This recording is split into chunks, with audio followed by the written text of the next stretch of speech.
Good morning, Craig. Good morning. Nice to meet you. Thanks for coming over. Yes. So, just for the record, could you tell me your full name and when you were born and where? Okay, Craig Bacharach, born in Bethesda, Maryland, 1949. Okay. Thank you so much, sir. Well, I'm happy that you came because I had a number of people recommend that I talk to you because you've been here quite a while. You came in. I came here basically in 1970. And from where? From, I was went to NAU. Oh, okay, so did I. Then I went to Canada for a while. Then I came from Canada to visit Benny and Valerie Aldrich here that lived down in the Gulch, who was a jeweler friend of mine. So that's where I stayed when I first came to Jerome. That was about in 1970. Oh, did you study jewelry at NAU? No, I studied jewelry in the Gulch of Jerome. Actually, Benny taught me to do silver work. He was a master silversmith. He still is. Oh, no kidding. So that was your first venture into artistic creation? That was my, well... What did you study in school? I was in NAU. I just had just doing all the general classes. I had a few art classes. However, I got drafted, so I had to exit, which is hence why I went to Your Canada. trip to Canada, You know. So with that aspect behind me, came back through Arizona and ended up moving into staying here in Jerome. As a lot of people probably were at the time in Jerome due to nefarious reasons or whatever, hiding out.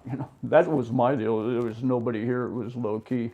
Right. So that was my first introduction to this town. So I stayed in a garage down in the Gulch, and Benny's, it was his workshop.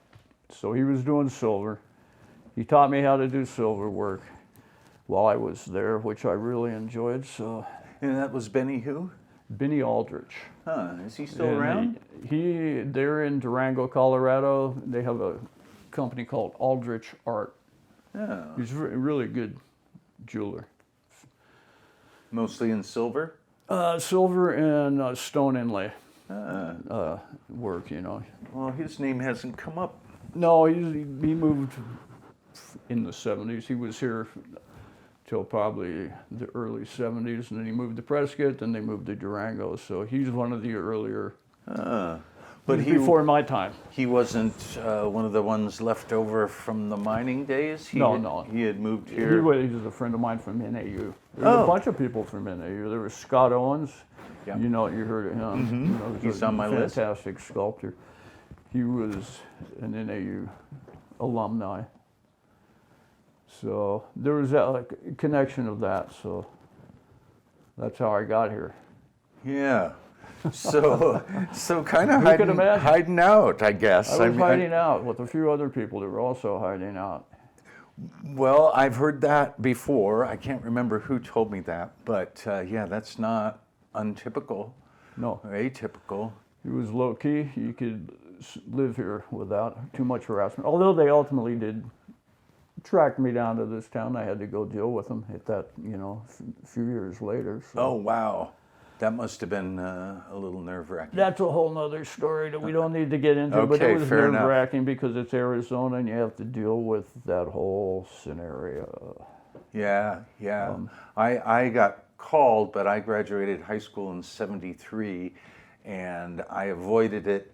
Good for you. And then at the last minute, I had to, but then the war ended like within 6 months after that. So I missed having to go. I'm not sure what I would have done myself.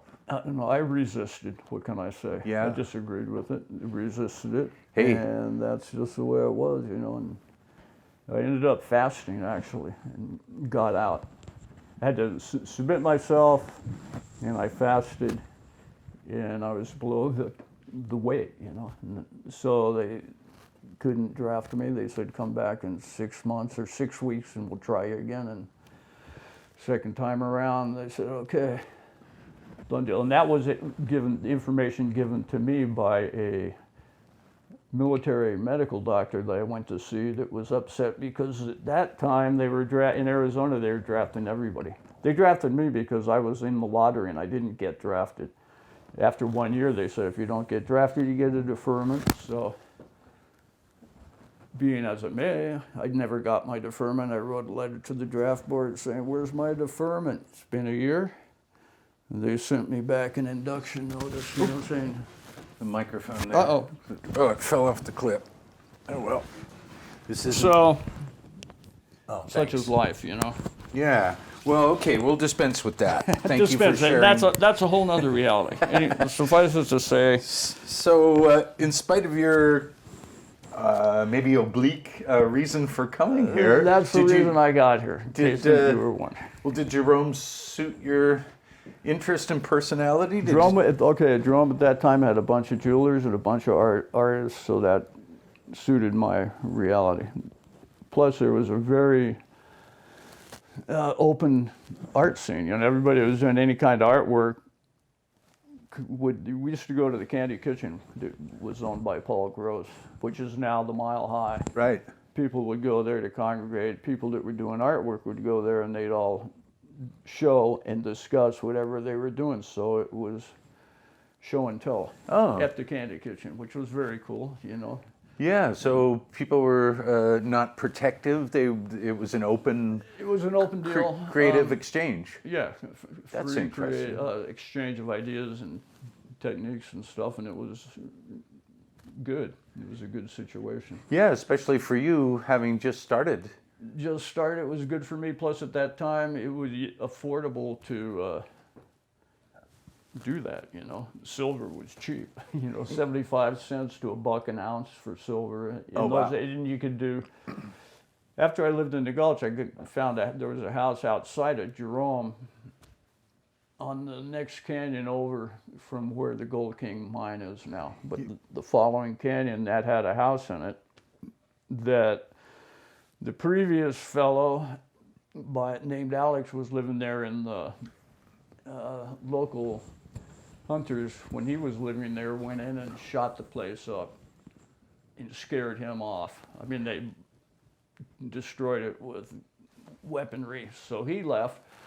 The house was vacant. I went down to the owner that was in Phoenix, who was a miner here, R.F. Comer, you know, and he said, you can have the house if you like it. None of my kids like it. They don't want it. So this guy in Phoenix gave me his house, which was outside of town. So that's where I went from living in the Gulch. I went out to this place and fixed it up.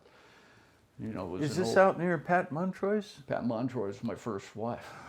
I didn't Oh my know God. that. Yes, so that was the connection. She came down with me from Canada. Aha. So there's Well, that. I interviewed Pat. Oh, good. Yeah.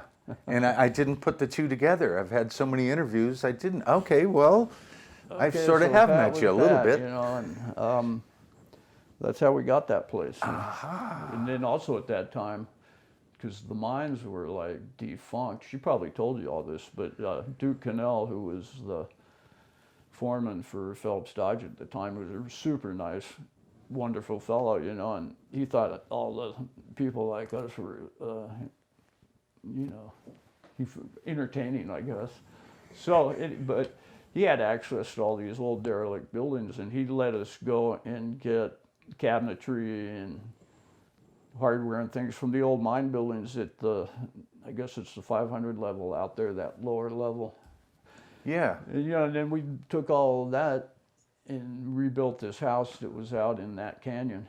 And then we also worked cleaning bricks at the Clarkdale smelter back in those days, which was horrible. Cleaning bricks. Cleaning bricks for a penny a brick. You go on, because they were salvaging out the smelter, so there's a pile of bricks, you know, and you go down there and you'd like chip cement off the bricks and stuff. Ah, okay. Make a pile.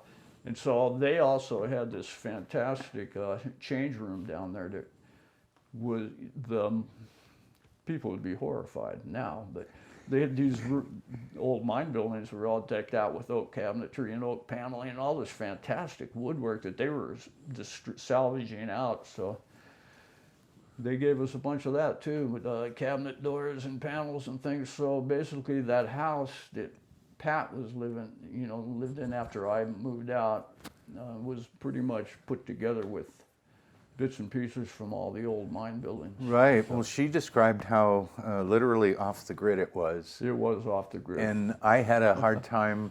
I mean, I imagine the same as for you, that it blew my mind. You know, she came from Canada, kind of a middle class background, where you're used to running water and electricity and all the normal things of modern life.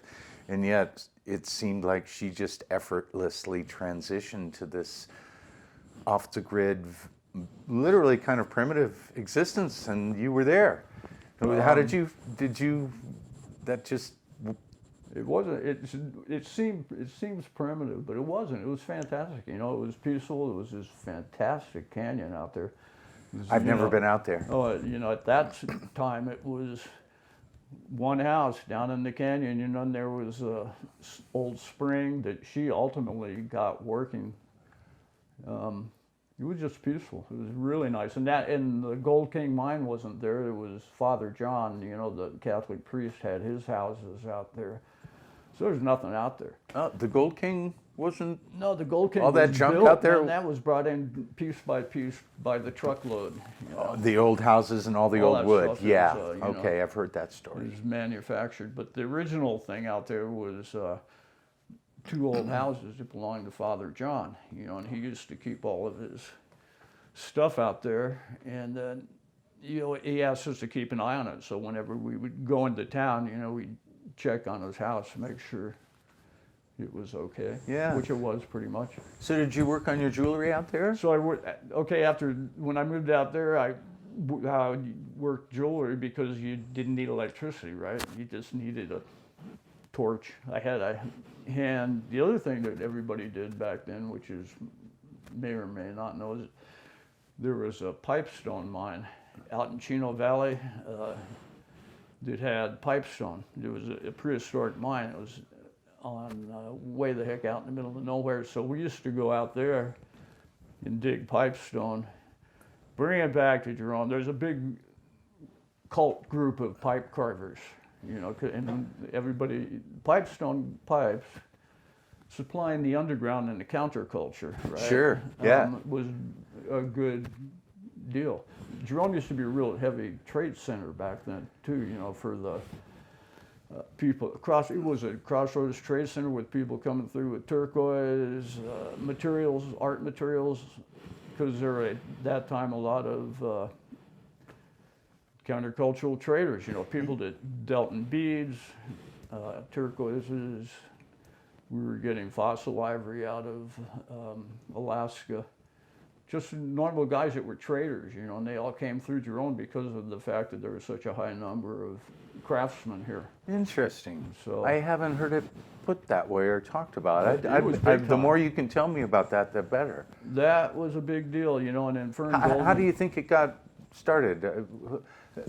Why did people suddenly know about Jerome and that was a place to go? What had happened before that? I don't know, probably because of the influx of a lot of people that moved to Jerome, a lot of them from San Francisco, in California. There's that, I guess there were a few people from from San Francisco that moved here. That was like Walter and Diane Rappaport. And, but at that time, artwork was, there were handicrafts and stuff, so there were people supplying the materials for the handicrafts, if you call it that. Jerome kind of stepped it up, but it got known as having, I guess, craftspeople here. So people that sold, it was a business, people who could make a living selling art materials, so they did, so there was everything, all the different minerals and everything coming through. Interesting. It was So people would just come stay for a day or two with a truckload of stuff, sell what they could, and then where would they go from there? Were there They other... were nomads, I said there was a trade circuit. There probably still is now, but people that supplied artists with materials by going on the road and Yeah, taking them yeah. all around. We used to go to Here, I gotta do something. do it. I'm fading. No, I can hear, when you move the wire, I can hear a rustle. That's because I'm So, fidgeting. I'm Fidgeting around. I'm gonna put this back here. I can put it around there. There we go. Okay. Thanks for letting me interrupt. But because the story's interesting, and I don't want to hear any muffled sounds. No so muffled. Wow, that's really really interesting to me. I mean, it sounds like the Old West. Traders driving around and trading and selling things. I don't know that that's happening today here in Jerome. Not like it was back then. Yeah, there's a few locals like Mod Bob or something and Jim Mule that still run out and get some stuff once Right. in a while. But I had no idea that it was kind of a hub for probably mostly out west and northwest that people came through. Yep, it was a crossroads for sure. And a lot of the people, there were people that would do Arizona has the gym shows, it has courtside in Tucson. So people that also would go to those to sell, they come to Jerome also, so it was on that path. So Right. there was a huge variety of fantastic materials. And Fern Goldman, Yes. whom you heard of, had the Downhill Trading Company, and so she was a source. She sourced materials also, like, turquoises and different stones, great stuff, and would supply them.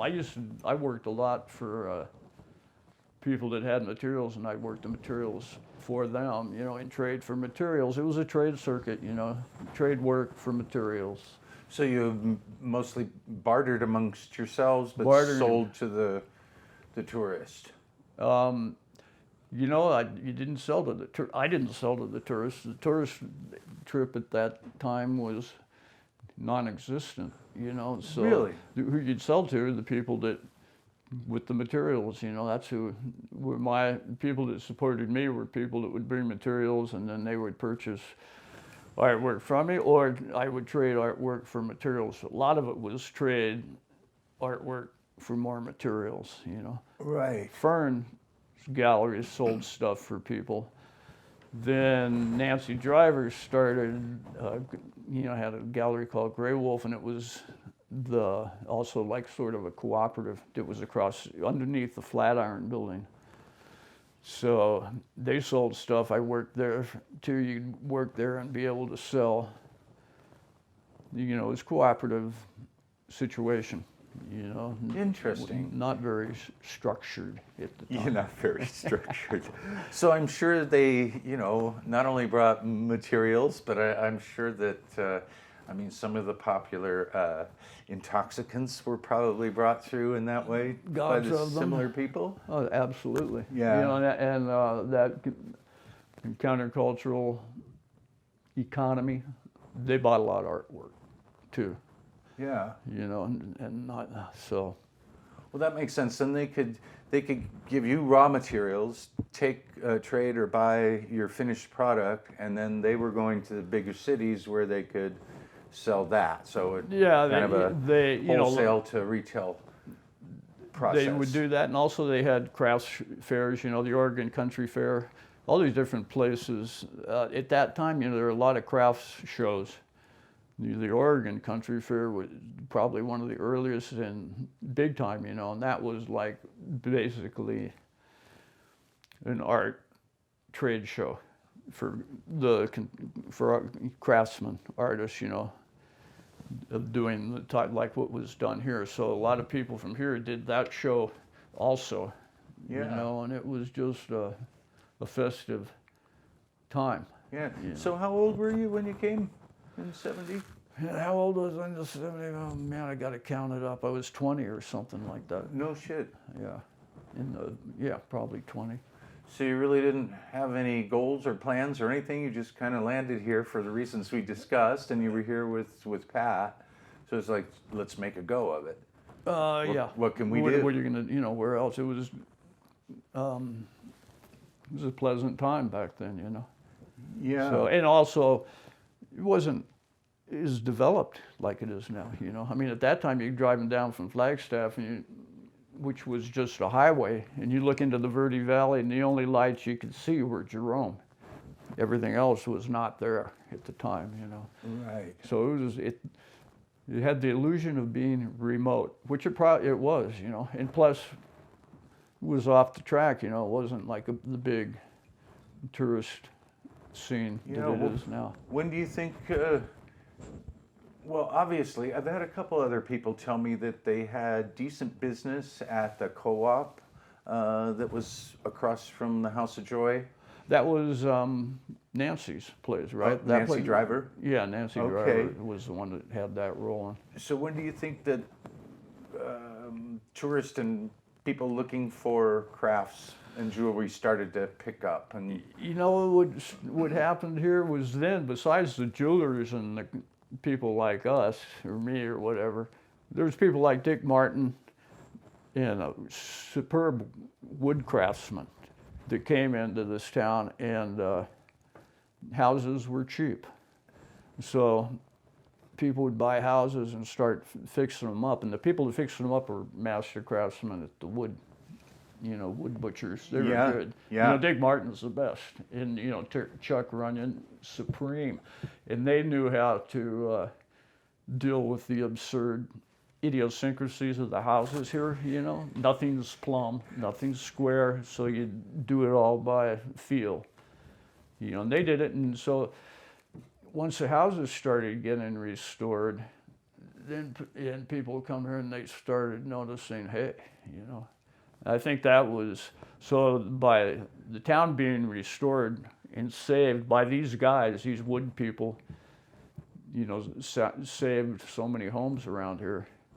It's ridiculous, you know. I mean, a lot of old homes that were like really in bad shape. And when I got here, what they were doing too is they would sell these derelict houses to somebody. I saw this happen. There used to be a really nice market in the Gulch, and they sold it to some guys in Phoenix, and they started to restore it, and they were bringing in lumber, and then they condemned it and made them tear it, you know.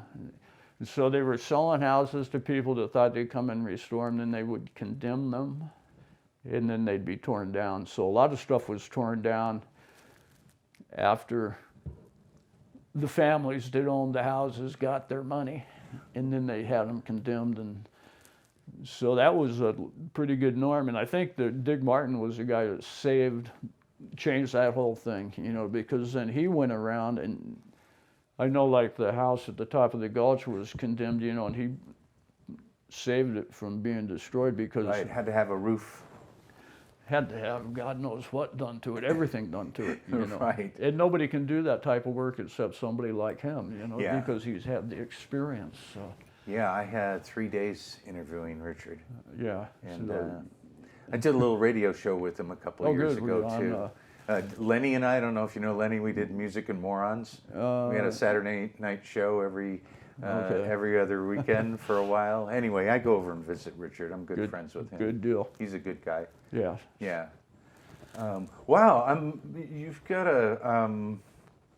I'm really enjoying your perspective. Well, I have a this. twisted perspective on things, you know, I must say. Because of... I'm opinionated about a lot of stuff that happened here because I'm going, what the heck are you doing that for? Oh, you mean today, in retrospect? Even today, and even back then. Back then, well, tell me about key. that. In those days? Yeah. Back in the good old days? Yes, sir. I stayed off the grid, and I tried to maintain a low profile. Just because I don't know, I don't feel comfortable dealing with people. I don't even deal with galleries so much in the work that I do. I just sell to people that over the years have collected my work. Right. You know? So you're still doing jewelry? I still do jewelry, but the thing I do for my day job is I do restoration for different galleries of Southwest Indian art type things. Oh, no kidding. The frames or the actual artwork? Pardon? The canvases or the frames? No, I'm talking jewelry. Oh, the jewelry? Southwest jewelry, you know, like all the inlay and Oh, gotcha. of which it always breaks. So It's steady work, you know. Yeah, but I yeah. do restoration for a lot of galleries. Sedona, Cottonwood. Sedona, Santa Fe, Oh. Tucson, Oh, no kidding. all over actually, California, New York, blah blah blah blah. So a matter of finding a way to survive turned into a lifelong career. This is true. It did, and it was all by word of mouth. But I got into this business. A friend of mine that lived in Camp Verde, whom is a nefarious fellow, Pete Hester, who used to deal in Indian artifacts and stuff when it was legal, and then it became illegal, and so they kind of ran him out of business. But back in those days, I was doing restoration on a lot of prehistoric overlay things and just odd stuff. So that's where I kind of got into it. Then Jock Favor, who's a good, really master jeweler in Prescott, connected me with a gallery in Scottsdale to see if I wanted to do repairs and restoration for them. Turkey Mountain Traders, so I did. And then all these other connections came from that, you know, because nobody really wants to do that type of work, is what I think. So It's a bit tedious and it feels like a lot of responsibility. it is. It's, you know, high anxiety a lot of times, but it's a job. And I've been doing it long enough where it's, you know, You can relax a I little. can do it, but I could never understand why not. There's a few people that do it, you know, but Do you think that talent was just sitting there waiting to be discovered by a twist of fate or something? Or is it desperation's the mother of invention? I know, but it seems that you like it and have pride in your work, and so it did turn out to be something that you relate to. Oh yeah, I relate to it, and I like. It surprised you? Did it what? I mean, it just happened. All of a sudden, you're doing jewelry, and then, like I said, it turned into a lifetime career. But it actually turns out that it was something that you were good at, had a knack for, and enjoyed. That's correct. I'm incapable of any other kind of work, you know. And it's And a solitary thing. It So comes from when you're a kid building models and all that stuff that we all did when we were kids, you know. That's where it all came from, you know, just creating stuff and building, doing things, you know, making things. So yeah. the first thing I did was I made pipes out of birch in cherry wood up in Canada because I needed to find, you know, man, I got to make some money. So I'd go out in the woods, and it was like so simple and ridiculous, but make a pipe for $5, you know, and take them in, you know, into Montreal, where I was living at the time, you know, and we had, there was a friend of ours that had a record shop, you know, and so he sold the pipes for me for rip-roaring $5 a pipe, man. Doesn't get any better than that. That's the beginning. Cool. You know. So. I just had a question on the tip of my tongue.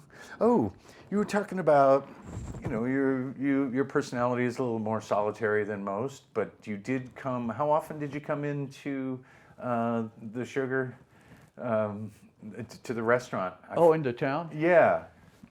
You come in, I don't know, a few times a week. Okay. You know, you walk in, or we used to walk a lot back then. You know, walking, it's not that big, it wasn't that big of a deal. You know, the whole time reality was a little slower. Your place is at least a mile out. Yeah. From the fire station, say? Yeah, probably so. Yeah. I ultimately had vehicles. I'm trying to think what my first vehicle was, but I can't remember. Trucks, probably. Groovy Chevy trucks that we all wish we had today, but no longer do, you know. Right. But oddly enough, when I was doing silver work at Benny's shop down in the Gulch, the first thing I made was a silver concho belt, which I traded for a '38 Ford pickup truck. It was fantastic. That belonged to Ed Cooper, who was a friend of Lou and Mimi's.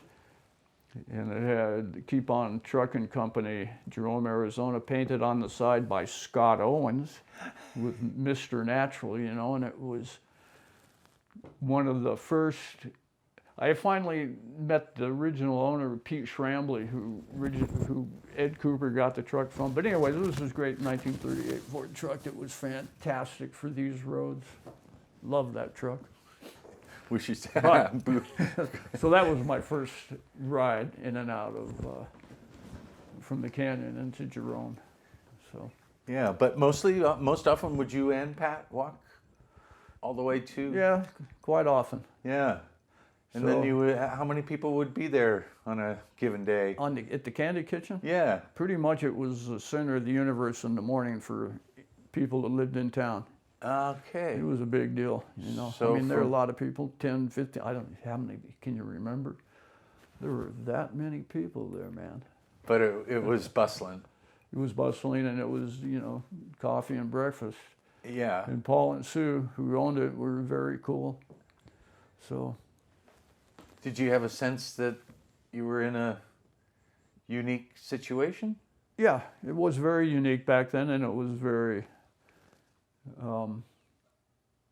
you know, you can't put labels on it, but it was at that time era when you know, counterculture reality was happening, and it was full swing in this town, you know, big time. Which meant, So, which meant it was full swing. Oh, How I would mean, you everybody, characterize that? you know, people were doing what they could do. You know, I hung out. People that dealt with were people that were artists, people doing stuff. You know, so in fact, I think as far as I know, that's who was here. You know, it was the woodworkers, silversmiths, painters. There's some old timers like there was Walter Powell, you know, that lived. Yeah. Shorty Powell. Yeah. He had a house up from Nancy's gallery, you know, across from the House of Joy. Those buildings, that was Walter Powell's house, you know, Shorty. And he was an opal carver, you know, and he was all arthritic, just gnarly guy. And that's where I first got turned on to doing stone carving, because I do a lot of turquoise carving and stuff also. And so Walter used to have all these carvings that he would do, and he worked with a Fordham. See, a lot of that time we didn't even know tools or anything. You know, when I worked out in that canyon, I had a hand crank grinding wheel to do rough out the pipestone when I did pipestone, and then pocket knife. You know, used a pocket knife to carve it. You know, and you could do some really good carvings that way, let me tell you. So it Interesting. was primitive. So you basically taught yourself with the help of other Everything's jewelers. self-taught, which I think pretty much everybody around here was self-taught, you know, or exchange of ideas. You know, one of the great teaching aids, which I still love, there was a book on Indian silversmithing by, if I can remember the guy's name, which I can't, but it was just like a little paperback book for like Boy Scouts and stuff, you know, real simple. Here's how you do this, here's how you do that, you know, and I'll go, okay. Basic instructions. So from that book, I did, you know, Interesting. I learned a lot from that. So Wow. everybody was self-taught as far as I know. Nobody really had a degree in any of their stuff that when they got here. It's just like that was what was happening. Yeah. You know. Did you, so you hung out with the jewelers, not so much the painters? Yeah, primarily the jewelers, you know, I mean, Benny and Valerie. Scott was a good friend, and he was doing sculpture. Then there was the whole musical scene, and all those guys were also silversmiths. You know, there's like Oscar, who was a great Oscar Betts. Yep. He was a killer jeweler also, you know, and this guy Moses McCormick, another really good musician, did jewelry work, you know. So he would cross-pollinate, Pollinate. you know. Yeah. It was a creative time, though. That you Yeah. know, Did that, Mick King do jewelry as well? Mick did. Yeah, he made a few things and he cut stones and stuff like that. You know, but somebody's probably told you about Mick. He and Oscar played music. He was a fantastic banjo player. You know. Yeah. He was good. So the creativity level was in the main reality here. From my standpoint, you know, that's everybody I knew was doing something to that effect. You know, either woodwork, jewelry. I didn't know too many painters. I'm trying to think of who was painting. It's Jerome. Yeah. That's a real painter. You know. I had There are him a few real painters here. and Robin Anderson. Yeah. And who else? I can't think of right now. I'm curious. Did you hang out with those types? If forgive me for typing them by saying types. Yeah. When you were younger, like in high school, were hung around with the musicians, the artists No. and stuff, or were you different? I was. My dad was in the Navy, so I was a Navy brat, as they called it. So I lived all around the world, moving every 3 years, you know. So I Right. never lived in any one spot for a very long time until I came to Jerome, and you know, so I lived here longest. But I didn't hang out with musicians and stuff. But I did get thrown into different culture realities, you know. Okay. So you lived all over the United States? I lived in the United States. I lived in Panama, Morocco, and when I was in Morocco, my folks traveled. I was small, like in second grade, you know. Wow. But I traveled all through Europe at that time, Wow. in the Mediterranean, and Yeah. then, you know, and also the other interesting thing, I was always there during politically ridiculous times, you know. So there was always this underlying. This is probably why I was have this certain attitude towards things I have today. But I was in situations where the adults were paranoid because of the military presence in these different countries and these different things. It was just underlying odd weirdness, you know. But being a kid, you didn't experience that because all these different cultures loved the children. Right. So different perspective that I got, but you could sense this other situation going on. I was down in Panama when they had the Cuban Missile Crisis, you know. That was quite surreal because then I was like, 12, you know. And, Yeah, I was in Florida on the coast. Oh, good. You that must. time. So you know what that whole I scene's like. sure do. Lori and I were both there, and our dad worked for Boeing at the time, and starting the space race.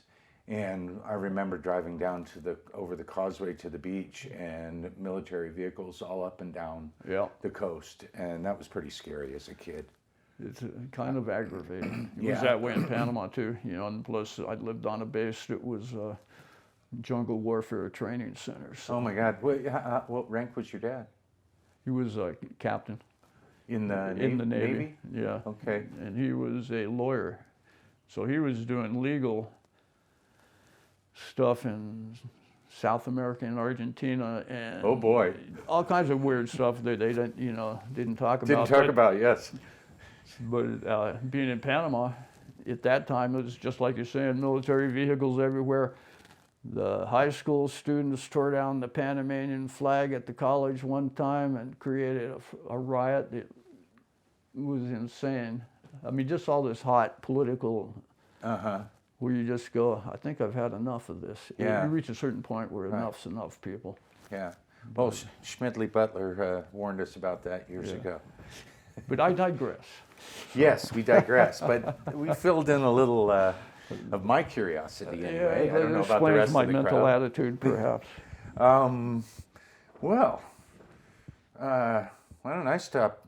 Is there anything that when I asked you to come up here, were there any stories that came to mind that you wanted to share for posterity? Without No, I can't talk about that. Not that one either.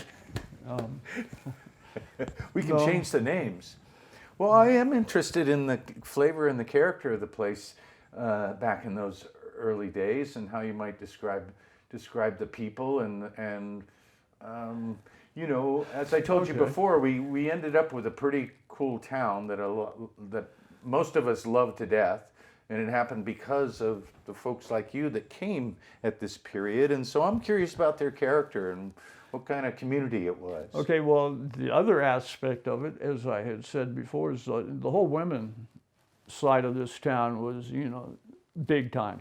You know, and so like Fern was a mastermind of potlucks and stuff, you know. I mean, she made it a point, like there was always, every week, a potluck where everybody would go. So there was a community situation like that. And so you go to these potlucks, you know, tremendous food, and music, because they'd be Oscar and making all these guys. So it was like, you know, textbook, stereotypical potluck music, good times, you know. Yeah, and And this that was changed regular. different locations? Yeah, or Lou it and was all Mimi used to have potlucks. Down Fern had them. on Deception Road down there where they are now? At that time, they were living up in the Bland House, which is where Michael Butcher lives now. Oh, okay. You know, up above by Yep. the town. Yep. Things. Anyways, different people had potlucks. It was a big deal, and that was a communal bonding situation that went on for a long time. And then once the town became more populated with when the psychology changed, you know, to different realities, the potlucks just kind of quit happening. You know, this town changed from being an artist community because you could afford to come here. If you were a beginning artist, you could come here, rent a place, and be able to do your craft. And now, you can't do that. No, I know. You know, and that's the thing that's the tragedy, I view, of this town, you know, because you can't do that anymore. You know, people like me back then, if they came to this town, they couldn't stay here. They couldn't afford to live here. And Right. it's just the way it is. So you and Pat did venture out to socialize at the potlucks. That was kind of the main, your main interaction Well, with you the go people? to potlucks. We used to have them out there, and Yeah, Pat your had a house. bunch of really great ones too after I moved out, you know. But everybody put them on. It was just whoever's here. Dinner at our house tonight. So okay, cool, man. It was pretty casual, but it was cool. And I'm not as connected to that whole community scene because I am, and at that time still was somewhat of a hermit. You know, I just didn't, you know, but it was a big social scene for the socialization of people that were sociable. You know, Right. there were a bunch of them. You know, I mean, that was a big deal. But I can't really speak so much on that because I've always, you know, not really thrown myself into the true social aspect of living in this town. But it was big time. It was so sociable that people like me could go to a potluck, right? That is, you know, it was open to everybody, even the misfits or whatever. So no involvement in town politics?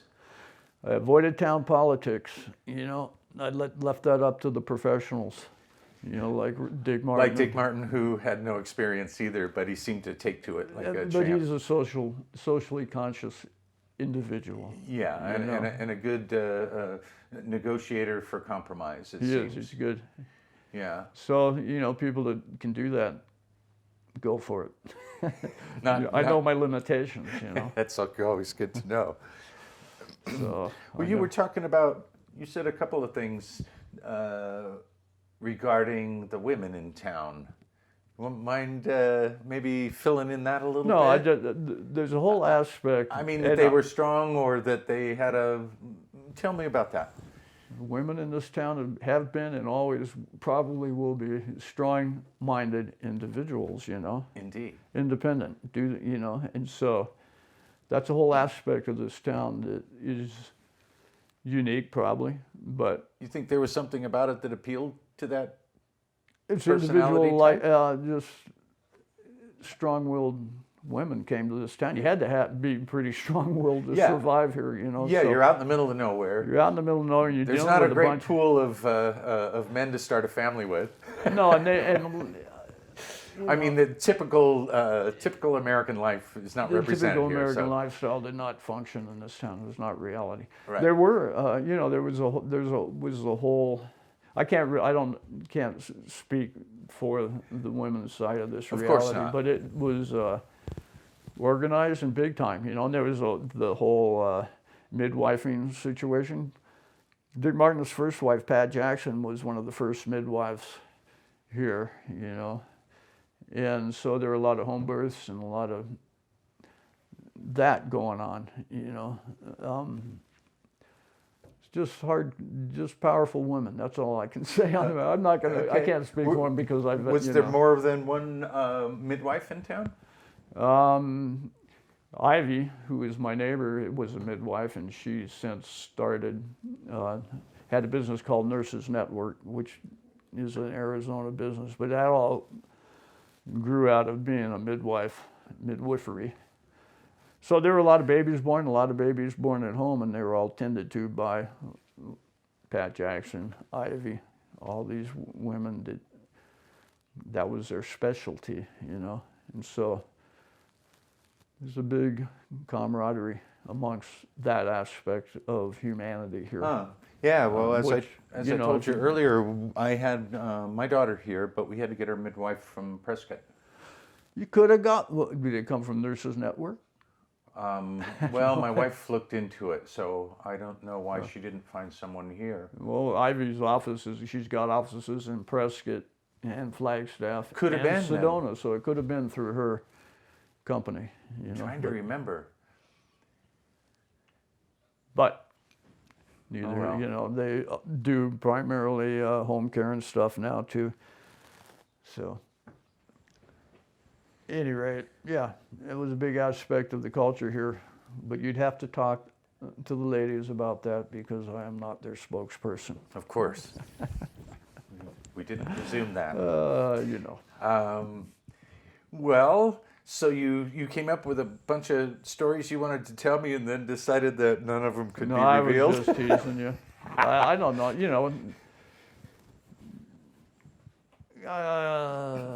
besides the usual nefarious stuff, I'm sure you heard about when they busted everybody for growing weed in town. Oh, yeah. I talked to Ron Balator and I talked to George Glassman about that. That was the big one. Yeah. I just know, I don't know much about that aspect, but I'm trying to think. I could tell you stories about the time the guy came out to the house out in the canyon with his freaking guns at 3 o'clock in the morning to search our house because he thought we'd stolen guns from his parents. A guy from Jerome, whom I won't name in case any of his family's still alive, but one of the old timers, one of the leftover. One of the old timers kid that was a miner guy, old, and and he came out 3 o'clock in the morning. It was the middle of the freaking night, going, "Want to drink some wine? Get out here and drink some wine." And I go, "What is going on?" I go out on the porch, and the guy's got two really shiny, fancy, big 45s in my face, and going, "I want you to drink this wine." It was like a gallon bottle of Krabari. I said, I don't know, man.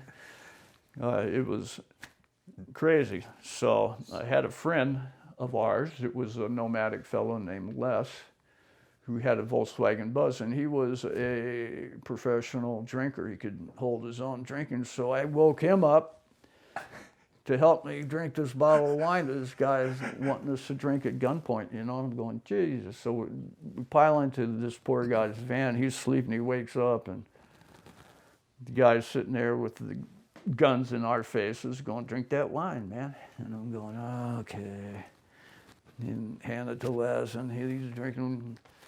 At any rate, we talked to the guy, and he came out because he thought we'd stolen some guns from his mom and dad's house up on Company Hill. He said, "We don't have any guns out here." He says, "Well, I'm going to search your house. You don't mind, do you?" And I said, "Oh, no." You got the gun. So he ends up wanting to search the house with the, goes underneath the house. All the while, he's got the guns in our backs, and I got this humongous hunting knife in my pants. I'm going, I don't want to kill this guy, and he'll shoot me. And anyway, all this stuff's going through your head while this guy is going through your house. And then about after, say, 45, meanwhile, Pat, who's come down in the middle of the darkness and is writing down the guy's license number on his truck and sneaking around. The guy doesn't even know she's there, and her sister was there.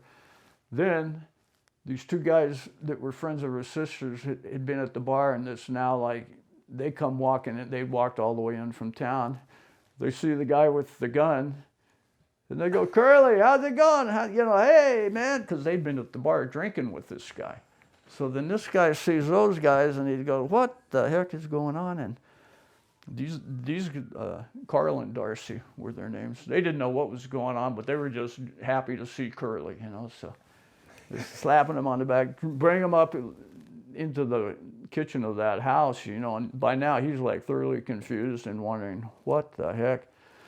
So we make him coffee, and everybody's crowded into this little kitchen. It's Pat, her sister, Carl, Darcy, Les, me, and Curly, the guy with the guns, and we're plying them with coffee, and then pretty soon it's like, Alice's restaurant or something. We're all sitting around talking and having a good old time, and Carl and Darcy are slapping him on the back, and the guy gives Carl and Darcy his guns because he's realized that once he sobered up a bit that he was a little bit out of control. And so these guys have the guns, and they're trying to spin them on their fingers and do fast draws, and it was degenerated into this absurd situation, which went on till dawn. And then the guy apologized and told us the reason he was out there is because he thought we had stolen guns from his mom and dad, and sorry about all the misinformation, and headed back into town. And then the guy actually came back a day later and apologized for being a jerk, but nobody got shot, so that was good, Yeah. And, but the initial deal was like, holy mackerel. No kidding. What a great story. Which was, because that house had been shot up by people like that. When I got that house, it had been toasted with shotgun blasts and rifles. When this guy, Alex, that lived there prior to us, and he had gone into town, when he came back, these guys had come and just destroyed that house. Wow. That really bad. So that's why we had to kind of rebuild it. But so you never knew. There was always that element of surprise because there was a certain antagonistic reality between the locals of that nature and people like us, of which I experienced enough of it, Well, I've heard a little bit about this. The scruffy, good-for-nothing, lazy hippies who moved in. Damn hippies.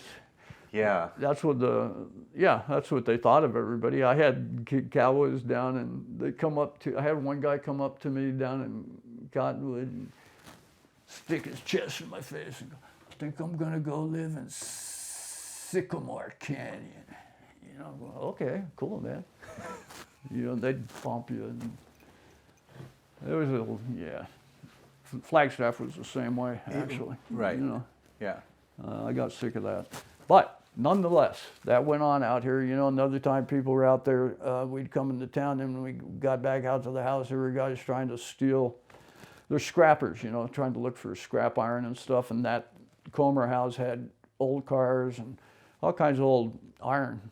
These guys were loading up their trailer with, there was a humongous axle from a wagon that was a piece of artwork, probably weighed 400 or 500 pounds. They were trying to get it into their trailer, and we came up on them and chased them off. Get out of here, and they were not happy, and they were kind of gnarly, but we didn't want to bug them, so they left. And then we thought, well, we better go report these guys because they were complete jerks. So we went and walked back into town, and then they were over at Father John's house doing the same thing, trying to, stealing all the metal around there. So I went up to those guys and said, "This is Father John's house. You can't be taking stuff from his house." And the guy goes, "Oh yeah, who's gonna stop us?" And he pulls out his freaking gun, and shoots a few rounds into the side of the house, I'm going, okay, I'm not going to stop you,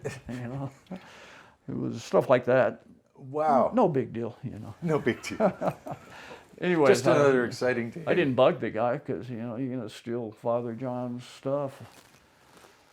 I'm not stopping you if you're going to do that, so.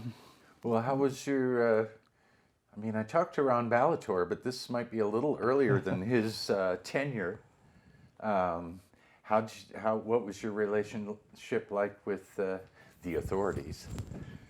Who, mine? Yeah. I avoided them at all costs. You know.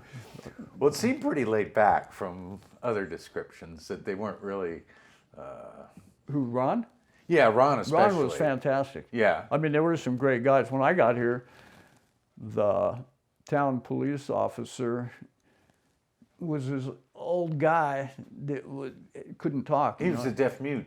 Yeah. Yeah, yeah. And he was related to Benny and Valerie. Valerie, that lived in the Gulf, the guy that I learned to do. So he was Valerie's great uncle or something. You know, there's some relationship to her from what they told me. So the guy was totally fantastic. You know, he was like the coolest guy. And he couldn't talk, but he could write stuff on the pad, you know, and I love that guy, actually, because he was so unique. He was just great, you know. And the other thing that I really liked is he drove that funky car, which, you know, is now that police car. Oh, that Chief Muma has? That Muma has, the that Barney Fife one? That he painted black and white? Yeah. Yeah, well, originally it was this funky beige. The one that looks like it's from Mayberry. Yeah, RFP. that one. Yeah. That's Oh, no kidding. That was a police car, from what I understand, that this guy had, you know. It used to be just this old ratty beige color. It was so cool to be a police car that was ratty beige, but he spruced it up, you know. He kind of changed the vibe of it, you know. Muma put the light on the top, Muma too? did that whole 9 yards, you know, because he wanted his police car, which is okay. It's cool, but it was a lot less intimidating. It was less intimidating. It was just like, that's what a police car should look like, a ratty old beige Impala or something, yeah, whatever Falcon it is. or Impala. Yeah. Anyway, yeah, he was cool. There's been some interesting cops in this town like that. There was one guy that I did a bunch of work for. I can't remember his name, but he ripped me off. He had me do a bunch of jewelry, and then he never paid me. And I always thought that was a drag. Yeah. What are you going to do? Call the cops? Yeah, I can't. You know. But for the most part, they've been benign. Yeah. However, how's the Gulch? How long have you been down in the Gulch at the house you're in now? oh man, you know, I'd say like about 10 years, but it's probably been about, it could very well be 19 years, you know, 20 years down there, yeah, 19 or 20 years in the Gulch. You know, I used to have a house over on Holly Street here before that, and then that house out in the canyon. Right. So it never occurred to you to leave? it did. I'd left one time and moved to Cottonwood, and I hated it, you know. So I came back, you know. I was with somebody, my second wife, who didn't want to live. She couldn't handle it, you know. I got to get out of here. Jerome? Yeah, she just got sick of it, all the bullshit, as we say. Yeah. So I said, okay, but it's everywhere, you know. Yeah, it's everywhere. Just dressed up a little different. Any rate, Yeah. I'm back. Where you gonna go? You know, it's as good a place as any. You know. Oh yeah, probably better. Probably better. I agree. Well, any other stories that come to mind, Craig? No, not offhand. I'm trying to think, but no. Well, I have maybe a silly question that I ask most people. You can ask.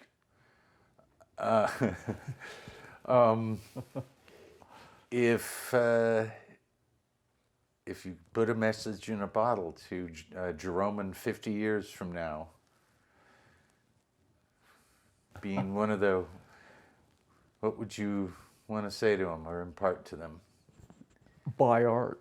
That's what I put in the bottle. Do you have kids, Craig? I have one son, yeah. Okay. And I have a stepdaughter, so I guess that's two. Okay. I'll leave it at that. Yeah.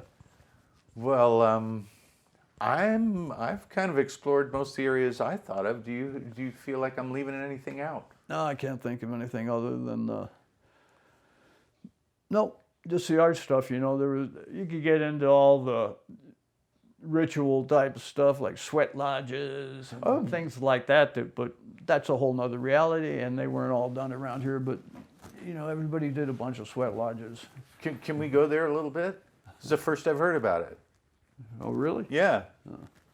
Well, there's a whole bunch. That's just something people Maybe do. Ed Dowling told me something probably about did. doing mescaline with Indians out away from here. Yeah. But people did sweat lodges here in Jerome? Did we have a sweat lodge here in Jerome? There was one at Walnut Springs that we used to do them at. There used to be one in the Gulch back when Benny and Valerie were down here. We had a sweat lodge that was up the Gulch when the Gulch used to run because they had the water turned out, and they wanted to have water running through it. So there used to be water in the Gulch which they can turn on and turn off at will. But back in the early days, they always had water flowing for the animals and stuff, you know. So there was a sweat lodge up there, and it was just like, you know, go do a sweat lodge. Cool, great. Did it involve Native American rituals and mescaline and that sort of thing? It's a Native American or was it just thing, a but hippie version? They're very informal. They're hippie sweat lodges, you know. You just do the sweat lodge and just do it. Enjoy. And do whatever you want to do. If you want to say a prayer or something, you go right ahead and do it. So they did them there. We had another friend of ours that had a really nice one down in Centerville. Carlos Glass, who's another fantastic artist that he's a painter. He lives in Santa Fe, and his gig was painting on glass. Play it, really cool artwork. And he did weaving. This is another guy. He didn't live in Jerome, but he was part of the whole crowd here. You know, did fantastic. He was a weaver back then too, and spun his yarn and wove unbelievably nice rugs and pouches and things. So he had a sweat lodge down there we used to go to. A couple other friends of ours had them, but that was part of our reality back in those days on a semi-regular basis. Pretty regular we did those just because it was a good thing to do, but not so much anymore. Occasionally. What can you say? I went to one a year ago down in Cottonwood. Oh yeah? Yeah. It was great. Yeah, they're good. I really enjoyed it. We did some prayer stuff, and it was kind of a hybrid modern age hippie Native American blend of things. Yeah.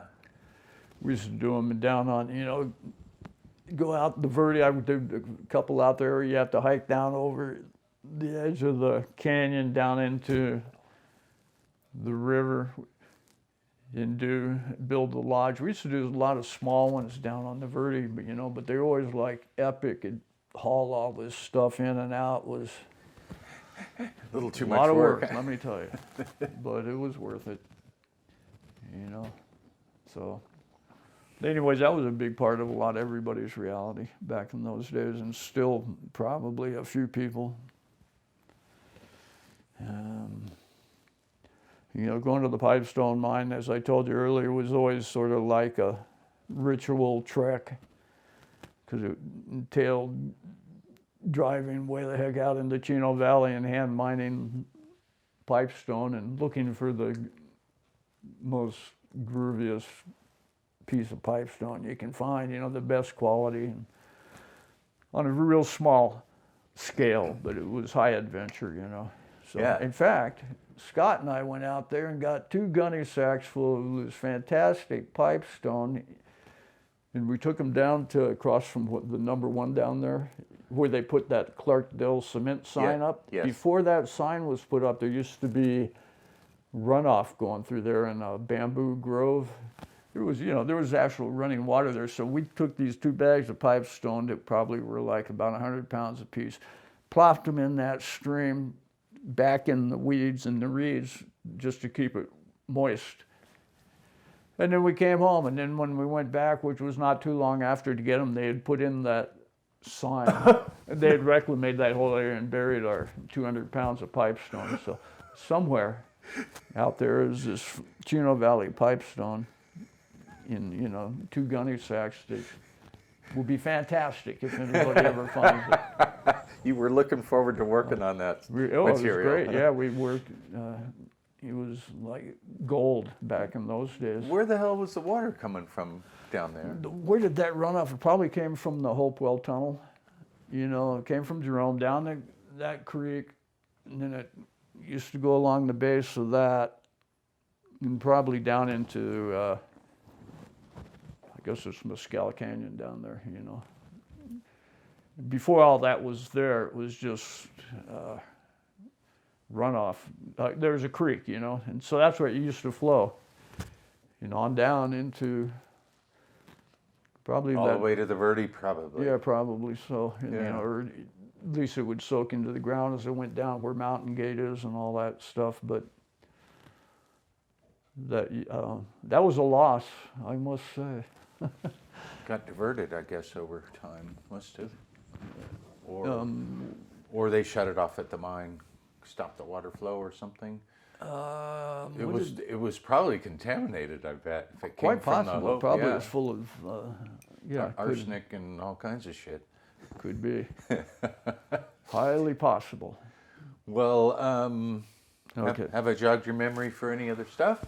Do you want to take a break and think about it?